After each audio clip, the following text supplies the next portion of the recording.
Thank you, Shelley.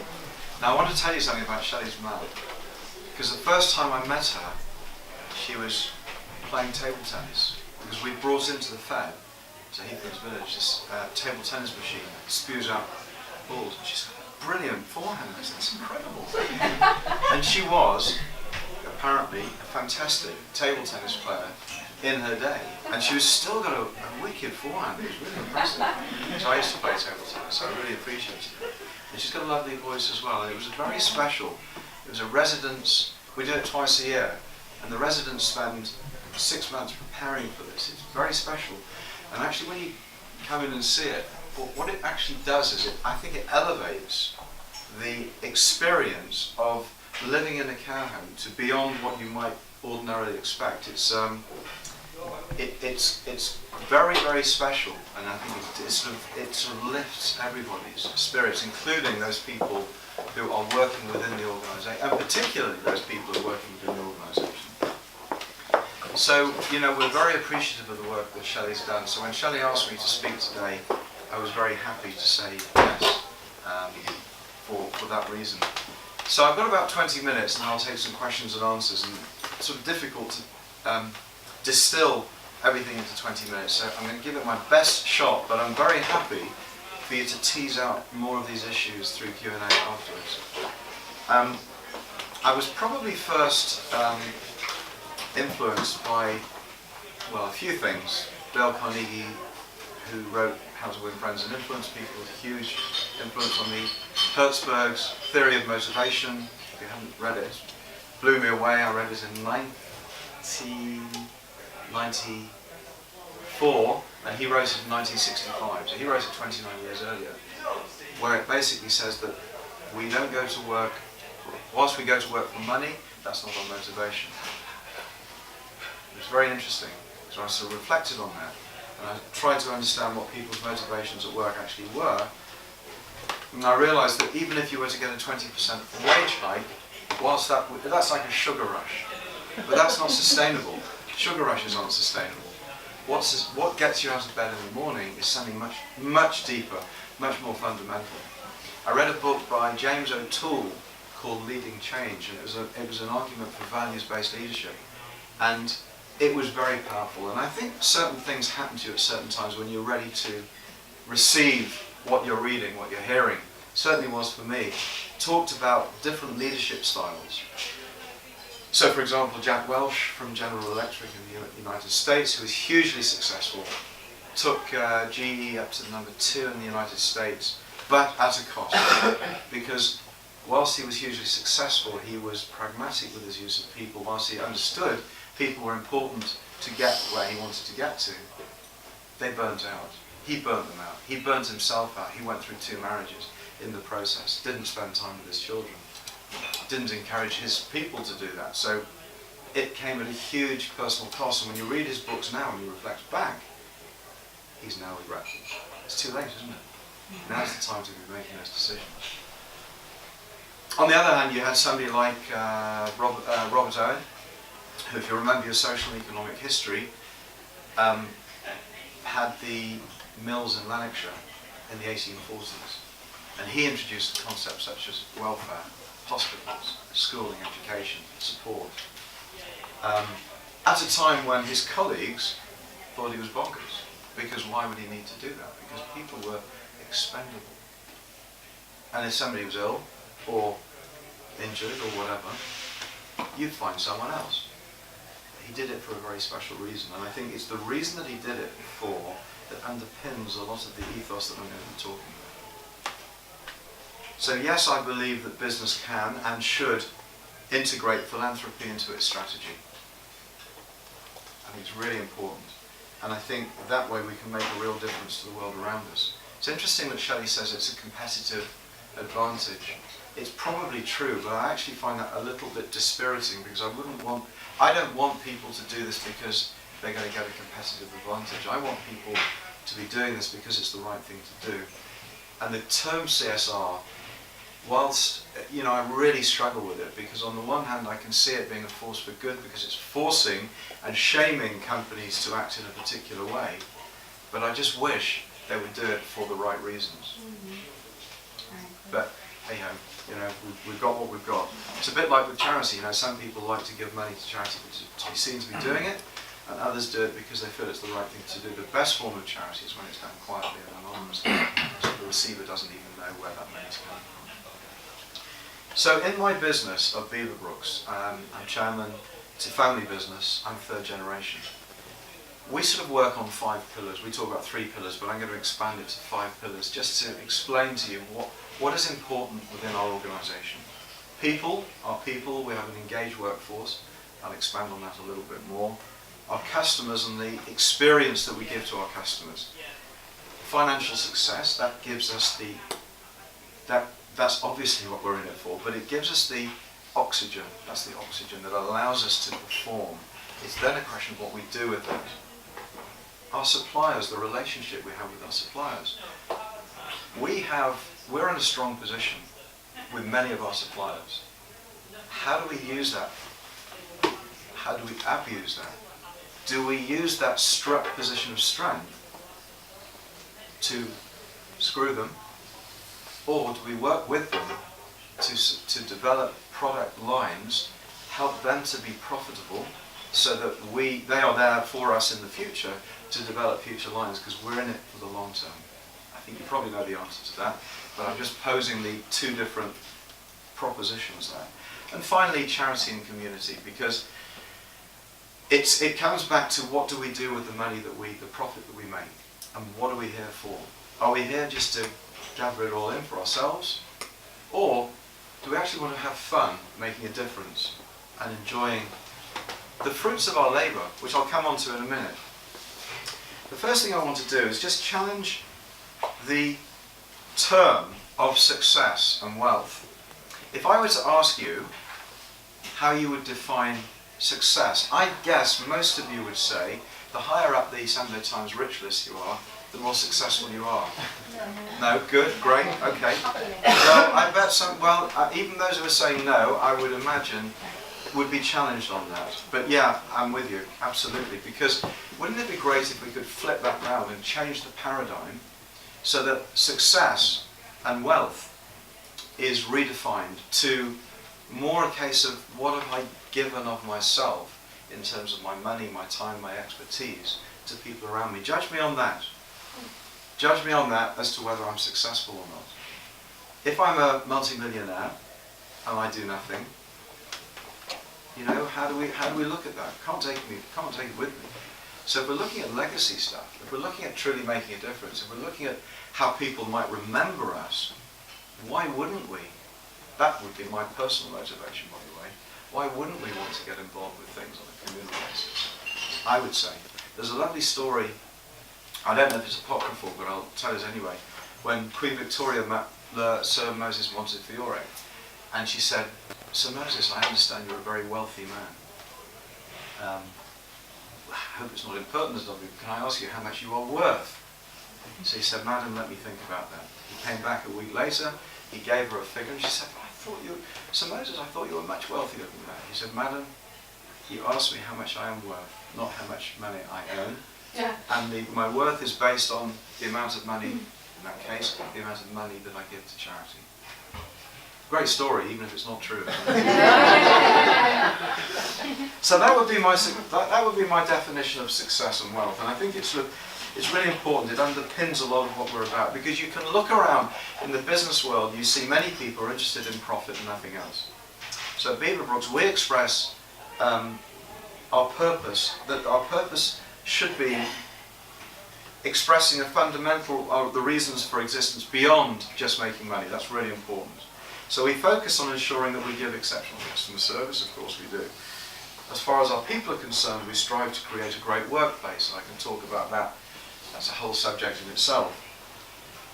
So it's important to us that our people enjoy what they do, and we know that's very rare. We actually know that's really rare from our experiences in the Sunday Times best companies to work for. But our purpose goes way beyond this. So it's embodied in 2 words. Our purpose is enriching lives. So that's a theme that runs right throughout our company, enriching lives.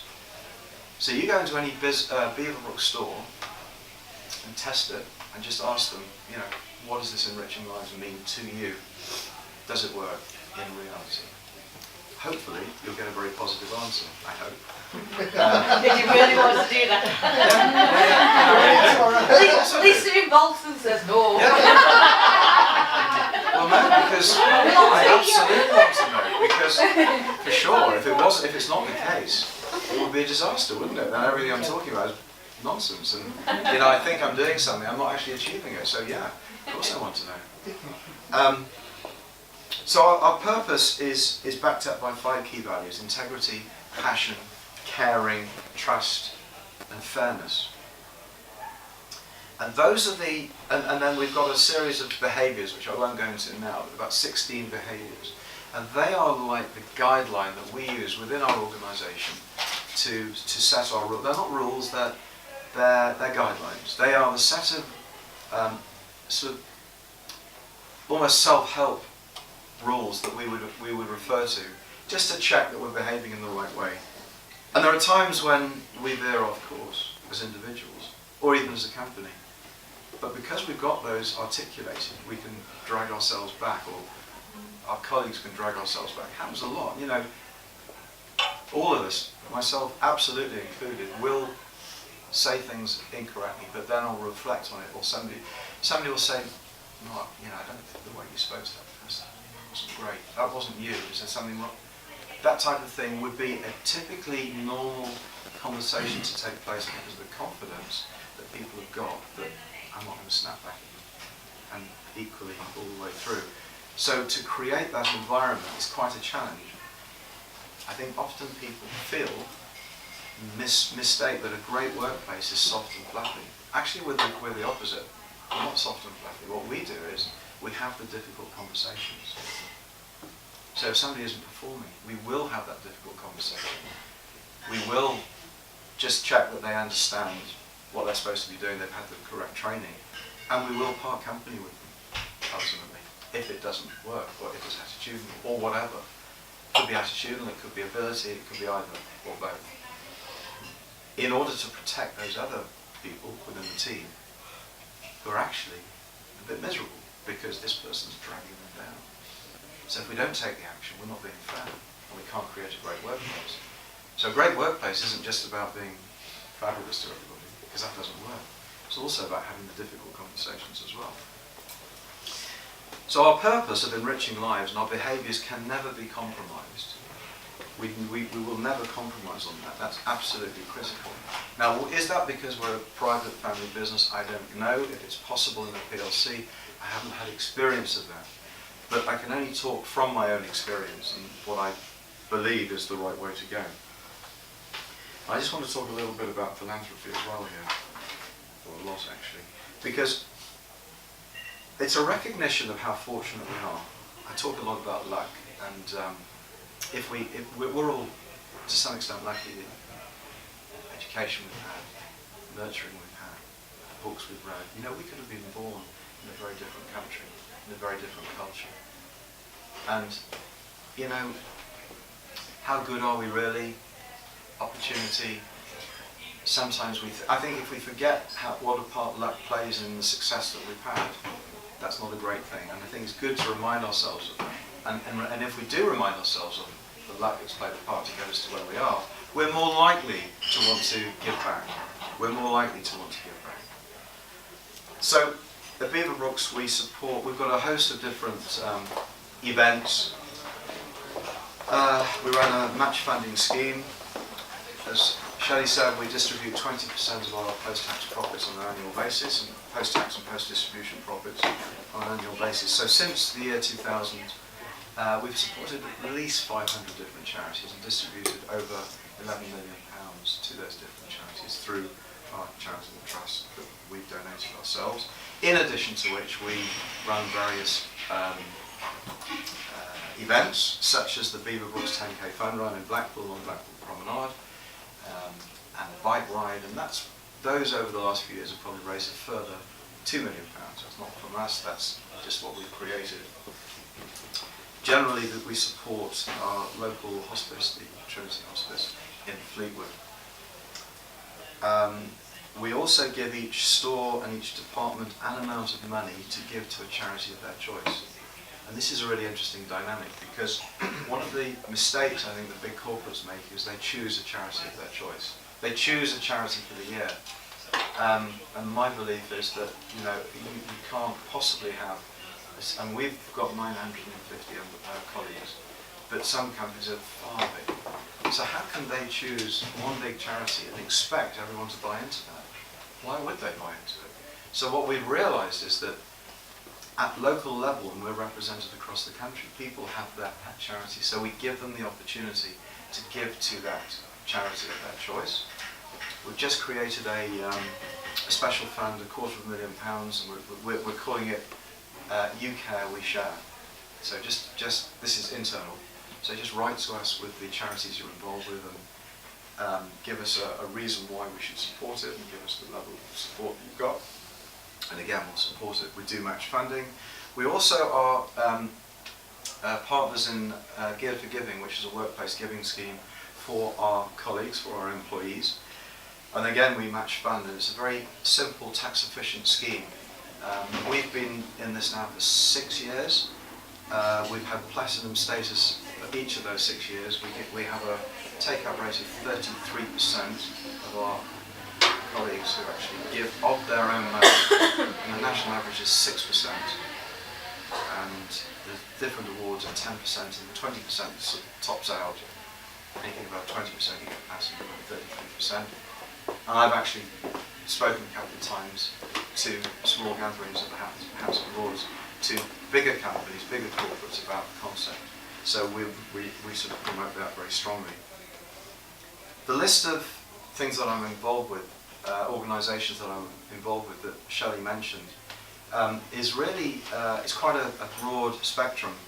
And the reason that I do it is because I think it's, the way that I'm structuring my time, if you like, is 80% of my time on Beaverbrooks and 20% of my time on charity and community. So I've structured my time and my life to be able to do that.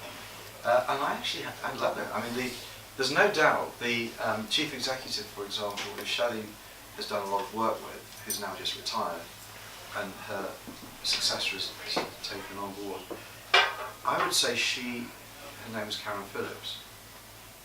She groomed me, really. She dragged me in, slowly but surely. And I'm pleased she did, because I was ready for something, and I found it fascinating, because I knew nothing really about social welfare, social care. But what I did know about was organisational structure and team building and motivation. So the two of us together actually were quite we were a good pairing, and we've done some very good work together. And often it's the case that we were better together than the sum of our parts, without a doubt. And what I also find, and I guess this is where there is the benefit that Shelley was talking about, that the skills, the different experiences and the skills that I learned working with Karen, working in that organisation, which in itself has 370 employees, so it's a big organisation in itself. I have no doubt have helped my personal development, which I've then taken back into Beaverbrooks, and it's like a virtuous circle. There's no question about that for me. So, and this is the point I want to make again. I think we do it because we believe it's the right thing to do, not because it's ticking a CSR box. We actually employ, within our 950 colleagues, one person who is specifically responsible for charity and community. That's her job. So that's how committed we are to that. And she will help people. We also give 2 days or 16 hours of paid time per year per person, or minimum, for people to go out into the workforce, into the world of charity and just support in whichever way they want. Now, even though we do that, not everybody, not every member of our team actually manages to do that. And we don't force it, but we encourage it. There was a time when I felt it might be a good thing to say, this is what we are, this is what we do, and this is our expectation. And that's true, But at the end of the day, what we've realised is we have to inspire people to want to do it rather than forcing them to want to do it. There's no doubt they are proud of the whole charitable thing, aspect of our company, but they don't necessarily join the dots and say, but I have to do something as well, necessarily. So even though it's so prevalent within our organisation, not everybody, there's a lot of work we still have to do, is what I'm basically saying. But, and this is the key, I think there's a real joy in giving. The active giving, whether it be money or time or expertise, brings a sense of personal happiness, there's no doubt about that, and a feeling of great contentment. It nourishes the soul. So, yeah, successful people would commit themselves, despite their very heavy business and personal schedules, to causes greater than themselves. And I think that's the key to community leadership and engagement. So it might just be wanting a sense of wanting to give back, put back, give of oneself, just not be one of life's takers. Not to be somebody who thinks it's somebody else's responsibility, but somebody who actually understands that the world works best when people work together to make the world better. And I actually believe very strongly that it's down to us to do that, not down to government. Government can help us, but ultimately it's down to us as business people to do that. We all work hard to earn a living, to look after our families, to provide for a future. And whilst that in itself is very rewarding, helping others is equally important. And you have fun doing it, really, it's great. And I would say, in my life, my greatest pleasures have come from being part of a group who make a difference to the world around them. Now, whether that be communally, mainly, not exclusively, the Fed, talked about, or with my colleagues at Beaverbrooks, it definitely gives me a great sense of satisfaction. So my primary focus is the Fed, as Shelley said, but not exclusively. I'm very excited that my first